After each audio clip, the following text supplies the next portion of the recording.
বাংলা টাংলা অপূর্ব Dutta অ্যানুয়ালের result হাতে বাড়ি ফিরল ছেলে। মা বলল, কোন পেপারে কত নম্বর পেলে?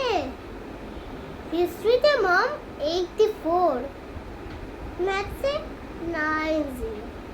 মা বলল, fantastic, just like a hero. সায়েন্সে that not so fail, only 69। ইংরেজিতে 92, altogether 5। জিওগ্রাফি পেপারে তো 100-এ 100, ডুবিয়ে দিল বেঙ্গলিটাই, ভেরি পুয়ার ম্যান। ছেলের মাথায় হাসি তোমার ঠকবে কি বলে, নেভার মাইন্ড, বেঙ্গলিতে না শিখলেও চলে। বাবা বলল, বেশ বলেছো বঙ্গমাতার পণ্যে, বাংলা টাংলা আমার মতো অশিক্ষিতের জন্যে। বিদ্যাসাগর, রবীন্দ্রনাথ, নেহা ছিলেন বোকা, না হলে কেউ সব করে হয় বাংলা বইয়ের পোকা। মা বলল, চুপ করো তো, ওর ফলটা কিসে? স্কুলে কেন বেঙ্গলিতে পড়ায় না ইংলিশে?